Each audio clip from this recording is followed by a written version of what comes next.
Hey guys, and welcome back to another suspicious link with me, Wetsock. In this series, what we do is we go through these suspicious links that we're finding in YouTube comments and find out exactly what's going on inside them. First thing we do is check the source code, make sure there's nothing too untoward or suspicious or malicious on the splash page.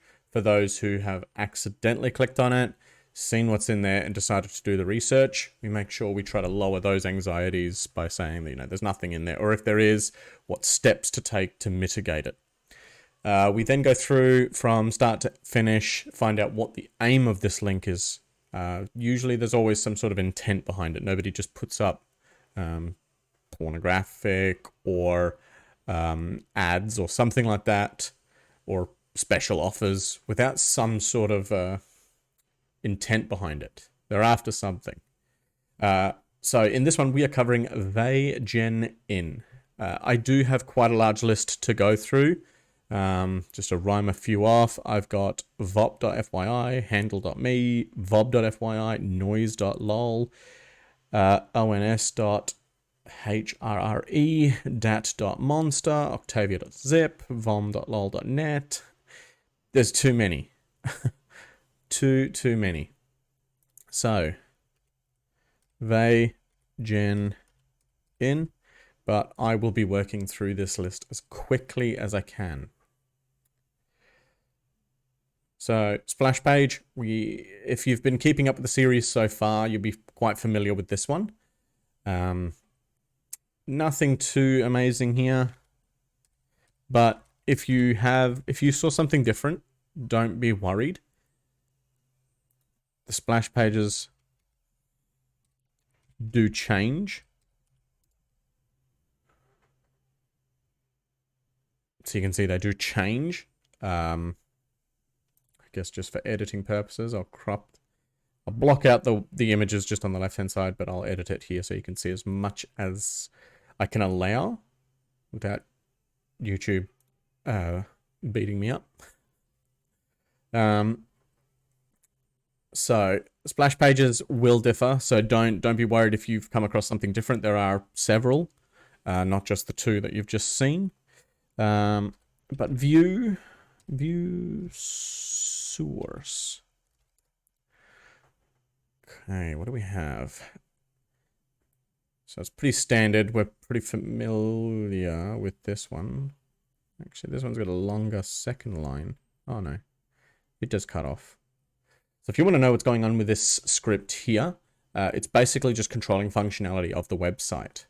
So if you are not familiar with HTML, CSS, and JavaScript, to pretty much put them into their categories, HTML is your content. So your paragraphs, your words, that sort of stuff, that is your content. So exactly what it sounds like. CSS is how it looks. So you could say, for example, using food, you could have lasagna. The meat, the pasta, the cheese sauce or white sauce is your content, but that could just be put onto a plate separately. It's still technically all the ingredients are there. CSS is how it looks. So making sure that it's all stacked up correctly and that it looks appealing. Then JavaScript controls how it functions, how it acts. So when you look at it, it's got steam coming off it. You want it to be hot. It's probably not the best analogy there, but JavaScript's going to control how it acts. So if you hover over something and the button, changes colors and that sort of carry on, that's all going to be controlled. It can be controlled by CSS, but JavaScript is going to control how it acts on the web page. So moving across here, what we should find towards the end, here it is. Here's some of the HTML. If we can find it. Nope, must be back this way. That's the thank you message at the end. Where is it? Here it is. Are you at least 18 years old? Question mark. The women have requested that we do not let those younger than 18 contact them because of past rude behavior by younger men. Okay. So we are going to see this within this website when we go through to answer the questions. Blah, blah, blah. Are you at least 18 years old? Question mark. The women have requested that we do not let those younger than 18 contact them because of past rude behavior by younger men. And then there's the thank you. So it's all there. Nothing malicious. So if you have accidentally clicked on this link, no worry. Don't panic. Flirt and Love. We are very familiar with this one. So I won't go through it again. You can check out some of my previous episodes if you want to see exactly what's going on inside Flirt and Love. Never mind. Never mind, it looks like we're just going to look at it. Normally it makes me log in, but this time it's not. If it does take you to a login page and makes you click through to where you enter in your email address and that opens another tab and it's something like Hot Intensity or something like that, be very wary. Hot Intensity is a live sex cam website disguised as a dating site. So do not trust it. All it is after is your money for pornographic content. That is it. Do not trust it for anything else. So much nudity I need to add out in this. But if we just take an image that's not too intense.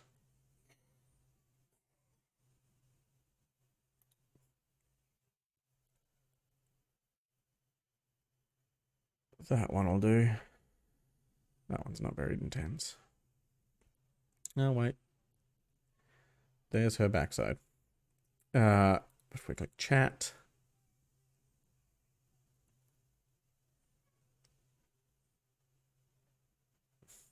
I'm a woman, single, don't smoke. Good, smoking's bad for you. Alright, well, it's not loading up quick enough, so we'll just skip straight through to the end part where it wants you to pay for the service. Because effectively, I think you get like 1 or 2 free messages, and then after that it costs.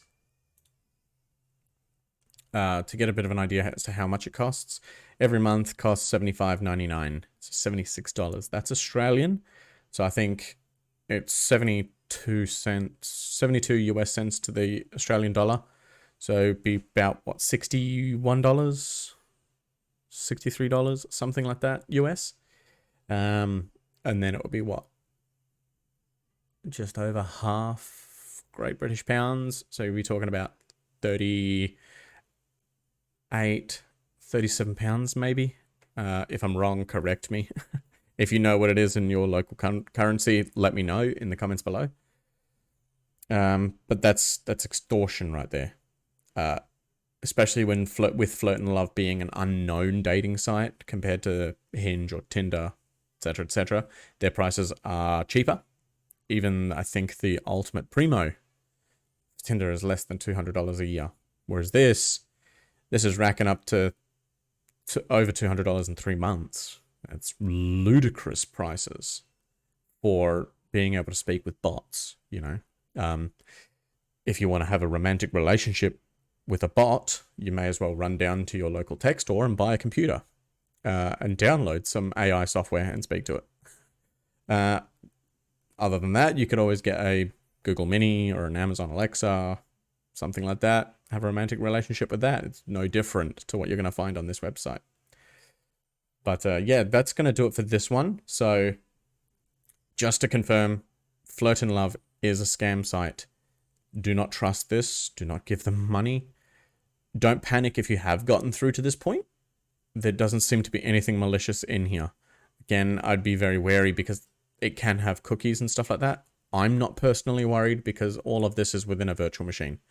So this can do whatever it pleases with the information on this virtual machine because there's nothing on it other than some bash scripting that I've been playing around with, which, you know, it doesn't mean anything to any advertising companies or scam companies. But yes, don't trust it.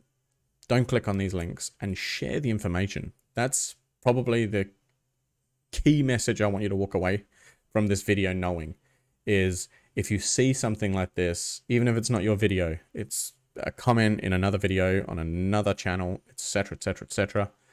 If you've got the knowledge, share it. Let people know what's in there. That way, if they click on it, you've done your part. And by everybody sharing that information, the spread becomes larger and larger. You don't necessarily need to share this video, just share the knowledge that you've gained from it. And also don't forget to subscribe. It really helps the channel grow, really helps me start to reach a larger audience. And that's effectively all I want for these videos, is just exposure. I just want people to know what's in it.